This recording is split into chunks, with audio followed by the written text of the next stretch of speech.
딥시크와 중국 정부의 정책이 시너지를 내며 연초 이후 중국 증시는 정말 뜨거웠습니다.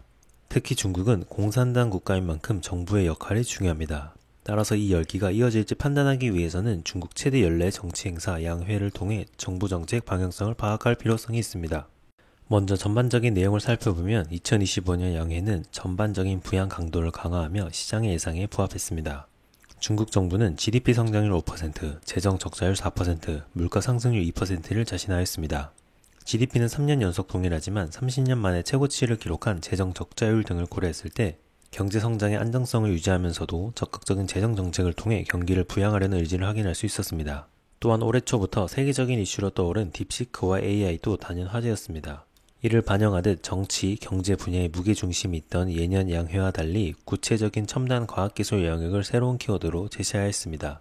미중 글로벌 패권 경쟁이 심화되는 가운데 중국 정부는 세계의 이목을 끈 중국 AI 모델 딥시크를 내세우며 자신감을 표출한 거죠.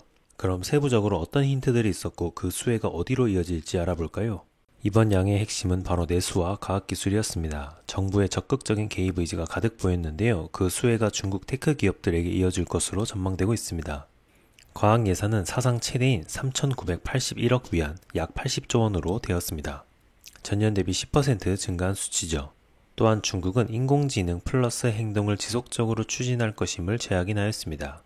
빅데이터와 AI 등 자국 기술을 집중 육성하고 이를 다양한 산업과 융합해 산업 경쟁력을 높이는 전략입니다. 최근 저비용 고성능 생성형 AI인 딥시크 등을 통해 가시적인 성과가 확인한 만큼 중국 정부는 이러한 성공 사례를 기반으로 AI 산업 육성을 더욱 가속화할 것으로 전망됩니다. 내수 진작을 위한 이구 환신 정책의 수혜도 기술 기업의 호재가 될 것으로 보입니다. 이구 환신 정책은 작년부터 중국 내수 진작을 위해 도입된 정책인데요. 내수 진작이 최우선 국정과제로 꼽히며 그 범위와 규모가 더 커졌습니다.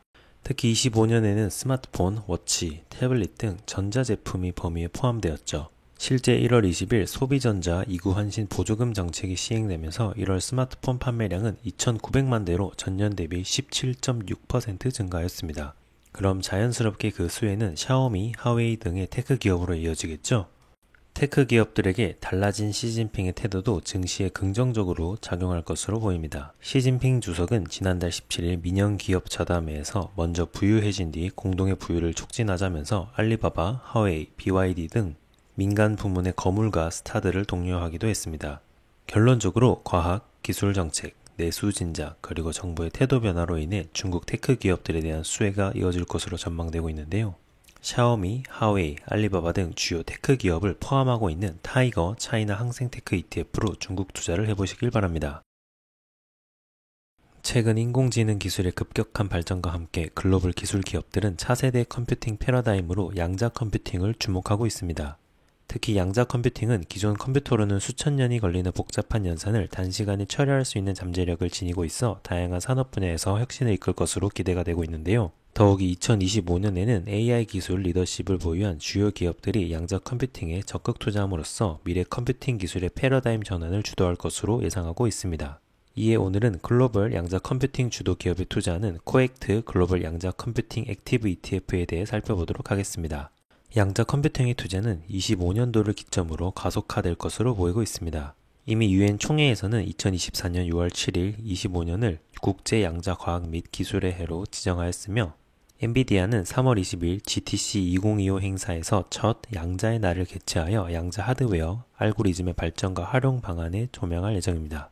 더불어 마이크로소프트도 시장 퀀텀 레디를 발표하여 신뢰할 수 있는 양자 컴퓨팅 시대의 도래를 눈앞에 두고 있음을 선언하였습니다. 현재 많은 빅테크 기업이 양자 컴퓨팅을 준비하고 있지만 그중 구글이 가장 공격적으로 양자 컴퓨팅 칩을 준비하고 있는데요. 구글은 24년 12월 11일 신규 양자 컴퓨팅 칩 윌로우를 공개하고 연구 결과를 국제학술지 네이처에 공개하였습니다. 지난 19년도 시커모어 이후 업그레이드 칩을 공개한 것으로 슈퍼컴퓨터로 14년 걸리는 문제를 5분 이내에 풀어내며 양자 컴퓨팅 기술 발전의 가능성을 보여주었는데요. 다시 한번 양자 우월성을 입증하였습니다. 구글의 윌로우 칩 공개가 투자자들의 이목을 집중시킨 또 다른 이유는 암호화폐와도 관련이 깊습니다. 안전하다고 알려진 블록체인 기술이 양자 컴퓨팅을 이용하면 해킹이 가능하다는 주장이 나오고 있으며 실제로 윌로우 칩 공개된 이후 암호화폐 시장 관련주의 주가 변동성이 확대되었기 때문입니다. 양자 컴퓨팅을 위해서는 큐비트가 필요한데요. 고전 컴퓨터에서 사용하는 비트는 1 아니면 0의 상태를 가지고 있는 반면 큐비트의 경우 1과 0의 상태가 중첩되어 있는 상태입니다. 그럼 이러한 큐비트를 만들기 위해서는 어떠한 방법이 필요할까요? 현재 가장 앞서 있는 방법은 첫 번째 초전도체 방식과 두 번째 이온 트랩 방식 두 가지입니다. 초전도체 방식은 빠른 연산 속도와 기존의 컴퓨팅과의 연계성이 가장 우수하는 특징이 있습니다. 현재 구글과 IBM이 주도하고 있는 방식인데요. 다만 초전도체 상에서 구현되기 때문에 극저온의 상태를 유지하는 것이 기술적 어려움으로 꼽히고 있습니다. 이온 트랩 방식은 자연 상태의 원자를 이용하여 이온을 구성하는 방식으로 가장 높은 정확도를 보이고 있습니다. 아이온 Q가 대표적인 종목이죠. 다만 이온의 진동을 제어하기 어려워 큐비트를 확장하는 데 어려움을 보이고 있습니다. 이제 큐비트를 만드는 두 가지 방법의 대표적인 기업을 알아볼까요? 첫 번째, 초전도체 방식에서 가장 우수한 기업은 리게티 컴퓨팅입니다. 리게티 컴퓨팅은 양자 하드웨어의 자체 제조 시설을 갖추고 있으며 QPU 설계부터 컴퓨팅 서비스까지 통합 솔루션을 제공하는 풀스택 양자 컴퓨팅 회사인데요. 독자적인 하드웨어 제작 역량을 확보한 상태로 2024년 말 출시한 84큐비트 앙카3 시스템의 QCS를 도입, 2025년 1분기에 아마존과 마이크로소프트 클라우드에 도입될 예정이라고 합니다.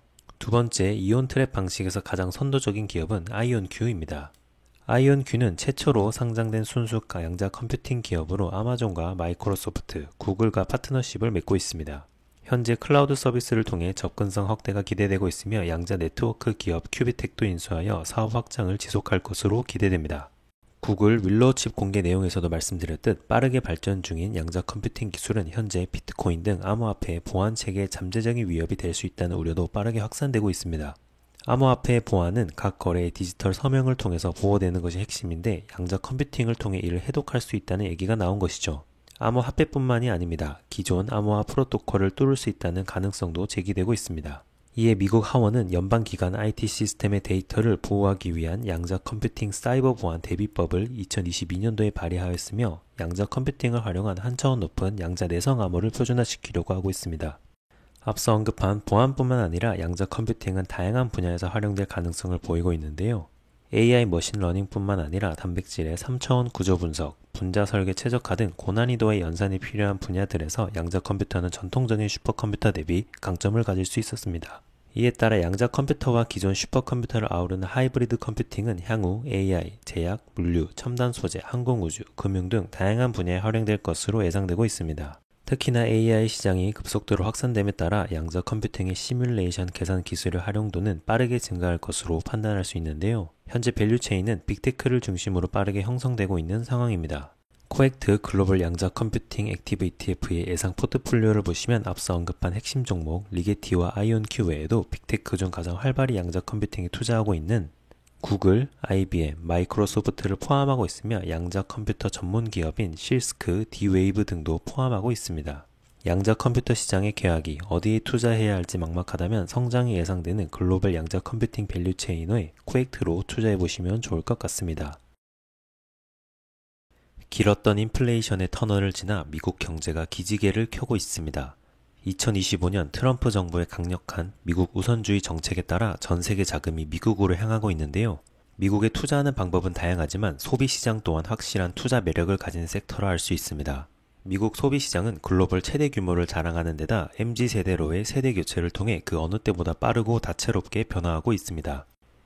가속화되는 미국의 소비 트렌드 변화에 빠르게 대응하는 우량 소비재 기업에 투자하는 ETF가 상장을 하였습니다. 바로 타이거 미국 소비 트렌드 액티브 ETF입니다. 2025년 2월 18일 타이거 미국 소비 트렌드 액티브 ETF가 상장을 하였는데요.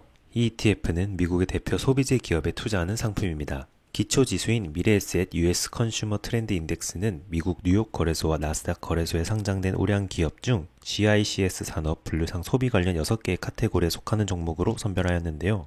경기 소비재, 필수 소비재, 리테일, 이커머스, 미디어 통신, 소비자 서비스, 기타 서비스 각 분야에서 시가총액 상위 20개 종목을 선정 총 120종목에 투자합니다. 이 ETF는 미국인들이 믿고 즐겨 찾는 소비 기업 중에서도 급변하는 소비 트렌드를 주도하는 성장 기업에 주목합니다.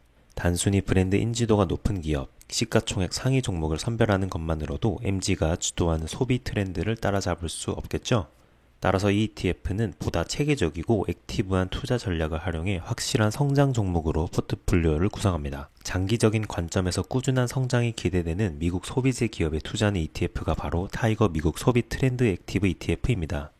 이 ETF는 전 세계에서 가장 크고 견고한 미국 소비 시장에 투자합니다. 미국은 글로벌 최대의 소비 시장이자 전 세계 최대 규모의 수입 시장입니다. 글로벌 소비액 중 미국이 기여하는 비중은 32%로 단연 압도적입니다. 또한 미국 상무부에 따르면 2022년 미국의 개인 소비 지출 규모는 25조 4,627억 달러로 전체 GDP 대비 약 69%의 비중을 차지하고 있습니다. 한마디로 소비가 미국 경제의 중추를 담당하는 셈이죠. 이러한 기조는 앞으로도 계속될 전망입니다. 다른 선진국에 비해 월등히 높은 인구수와 출산율로 미국의 소비 영향력은 더욱 커질 것으로 보입니다. 미국 소비재 기업들은 소비자들의 무한 신뢰와 애정을 받으며 그동안 꾸준한 성장을 이뤄왔습니다. 미디어, 통신업체인 넷플릭스와 메타, 이커머스를 책임지는 아마존, 압도적 점유율을 자랑하는 테슬라와 애플을 비롯해 스타벅스, 룰루레몬, 나이키, 데커스, 치폴레 등 각 분야의 소비 기업들은 높은 성장성과 수익성으로 S&P 500 지수를 초과하는 장기 성과를 거뒀는데요. 2021년에서 2022년 고물가, 고금리에 따라 일시적으로 부진을 겪었지만 이내 초과 성과를 기록하며 전고점을 회복하고 있습니다. 장기적인 관점에서 볼 때 충분히 매력적인 분야가 소비 섹터인 셈이죠. 2025년 미국 소비시장은 반등 기회를 맞을 것으로 예상됩니다. 2021년에서 2022년 급락했던 소비자 심리는 점진적으로 회복 중인데요. 미국 금리 또한 점진적으로 인하 수순을 밟으면서 소비 경기를 회복시킬 것으로 전망됩니다. 무엇보다 트럼프 대통령의 강력한 자국 우선주의 정책은 경제 성장의 촉매제라 할 수 있습니다. 세율이 인하되면 투자가 늘어나는 동시에 소비 심리가 개선되고 대외 관세 정책은 미국산 제품 선호를 증가시키며 지역 경제 성장을 도모할 것으로 보입니다. 불법 이민자 추방 정책과 각종 규제 완화 정책 또한 소비와 고용에 긍정적인 영향을 끼칠 것으로 기대됩니다. 미국 소비시장에서 가장 주목할 소비층은 MZ세대입니다. 밀레니얼 세대와 Z세대를 아울러서 MZ세대라고 하는데요. 미국 인구 중 MZ세대 비중은 약 40%로 미국 소비시장의 주체로 떠오르고 있습니다. 평균 연령이 35세인 M세대는 미국 소비시장에서 가장 큰 지분을 차지할 전망입니다. 소득과 소비가 정점에 달하는 연령이기 때문이죠. 한편 Z세대의 평균 연령은 성인으로서 소비관을 정립해 나가는 20세에 진입하면서 소비 패턴 변화를 일으키는 주역으로 급부상하고 있습니다. 소비의 주역과 변화의 주역이 함께하는 미국 소비시장은 더욱 크고 빠르게 성장하고 있습니다. 실제로 MZ세대는 기존 세대와 다른 소비 성향을 보이고 있습니다. 틱톡과 인스타그램 등 숏폼 SNS를 애용하면서 관심사와 취향을 바꾸는 것을 즐기는 편이죠. 각종 설문조사에 따르면 MZ세대는 브랜드 충성도가 낮고 소비 패턴 또한 빠르게 변화하는 것을 알 수 있습니다.